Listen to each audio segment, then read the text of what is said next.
At first they had a hard time apprehending this rider, but eventually pulled to the side. Obviously the violation would be no helmet on the passenger and driving in slippers. The driver showed some kind of old police ID card. I haven't seen that design for a very long time. Now, whether the ID is real or not, there's still a traffic violation and you can see the enforcers writing out the ticket. But it seems like the enforcer may have some doubts about the legitimacy of that police ID. And there have been incidents broadcast on the news before about people being apprehended with fake police IDs. Now, I'm not saying the ID that he showed is fake, just that the enforcer wants to look at it a little bit closer. I remember one time a car was flagged down, and the first thing the driver said was, "Police ako," and then showed his gun. And I thought to myself, what kind of introduction is that? How does showing your gun prove that you're a police officer? Criminals also have guns. Seems more like a way to intimidate the enforcer. So you always have to be careful about what people tell you, because a lot of the time it's not actually true. Although the driver was able to show a license, seems like he can't show the ORCR, which could be a problem. This one's being flagged down now. I saw it in the distance, loading, unloading. It's a modernized jeepney. I know you're going to say, that's not a Jeep. Okay, but on paper it's considered as a modernized Jeep.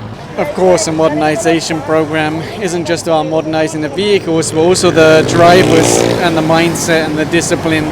And I think to some degree it's even modernizing the enforcers. Because let's talk about what happened with NCAP. A lot of drivers, a lot of operators were suddenly surprised that they were getting so many tickets.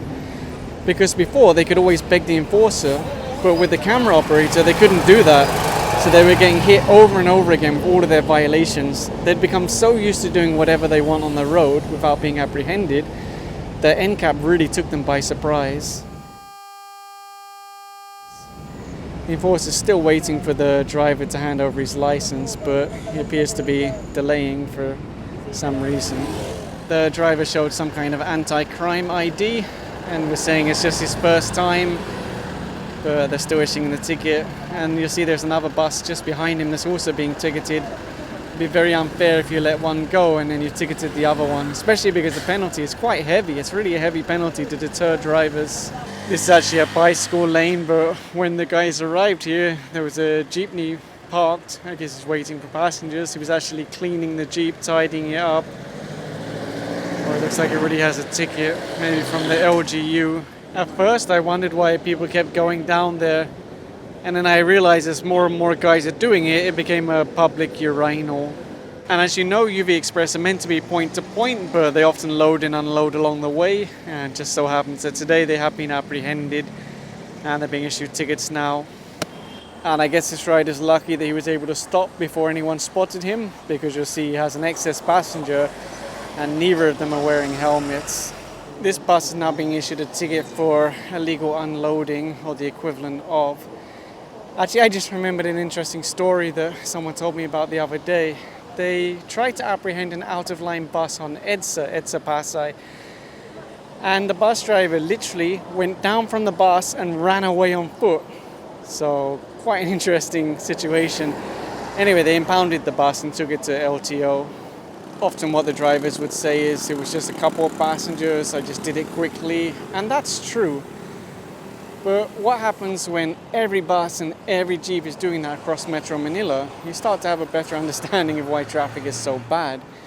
And eventually it goes from loading, unloading to, why don't we just wait here for a while? And then you end up with illegal terminals. So that's why they're trying to bring order to the system by having proper, strict terminals, strict loading, unloading areas, strict bus stops. And I know a lot of people are saying, well, build more roads. Okay, you build more roads, but they're also going to be full of illegally parked vehicles, vendors, illegal terminals.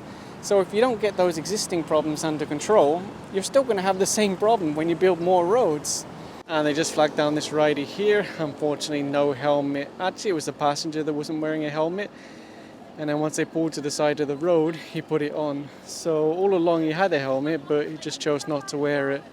It's 1,500 wasted. Also driving in slippers, so potentially that's another violation. Allegedly, the passenger is a barangay kagawad, but I heard the enforcer say something along the lines of, So you should lead by example. And here's one of the constant battles they have around PITX, loading and unloading in the wrong places. And if you ask the bus drivers, they'll say, yeah, I know. But to some degree, I'm sure they're just trying to help passengers. But the more you do that, the more people get used to just loading and unloading wherever they want, and the system falls apart. And that's one of the things they've been trying to crack down on, that it's a busway. Jaywalkers running across the highway and then flagging down a bus, even though there's no bus stop. And sometimes the drivers are picking them up, and that's why they're getting these really expensive tickets of like 5,000 or 6,000 pesos for loading outside of a approved terminal or bus stop. They're trying to flag down that bus. Is he going to stop? I think he is. And the good thing is they've got enforcers spread out across this area, because they do occasionally have this problem where they try and flag someone down and they don't stop, either by accident or on purpose. So by having manpower further along, you can call it ahead, or if they're watching, they can see it for themselves and then flag it down.